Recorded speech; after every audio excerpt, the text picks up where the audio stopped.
মধ্যপ্রাচ্যে উত্তেজনা আবারও বেড়েছে। এবার লেবাননের বিদ্রোহী গোষ্ঠী ইসরায়েলের গুরুত্বপূর্ণ সামরিক স্থাপনা লক্ষ্য করে ক্ষেপণাস্ত্র হামলার দাবি করেছে।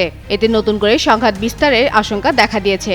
বিদ্রোহী গোষ্ঠী জানায় তারা লেবাননের কিয়ারা এলাকায় অবস্থিত ইসরায়েলের সেনা সদর দপ্তরে হামলা চালিয়েছে। এই হামলায় ইসরায়েলি প্রতিরক্ষা বাহিনীর প্রধান কার্যালয় সহ গুরুত্বপূর্ণ সরকারি দপ্তর রয়েছে। নন ইনভার্টার এসির দামে ঘরে আনুন বিদ্যুৎ সাশ্রয়ী ইনভার্টার এসি। এখন 1.5 ton my one inverter AC মাত্র 48,900 টাকা পাওয়া যাচ্ছে মিনিস্টার শোরুমে।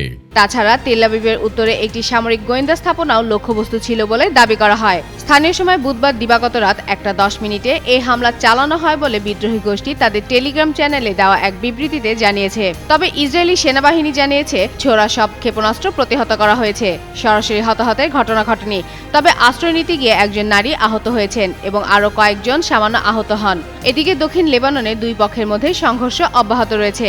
ইসরায়েল জানিয়েছে সেখানে তাদের কয়েকজন সেনা গুরুতর আহত হয়েছে। পাল্টা জবাবে ইসরায়েল লেবাননে ব্যাপক বিমান হামলা চালাচ্ছে। ইসরায়েলি প্রধানমন্ত্রী বেনিয়ামিন নেতানিয়াহু বলেন তারা সীমান্তে নিরাপত্তা জোরদার করেছে এবং লেবাননের বিদ্রোহী গোষ্ঠীকে দুর্বল করার লক্ষ্য নিয়ে কাজ করছে। বিশ্লেষকদের মতে এই পরিস্থিতি দীর্ঘস্থায়ী হলে পুরো অঞ্চলে বড় ধরনের সংঘাতের ঝুঁকি বাড়তে পারে।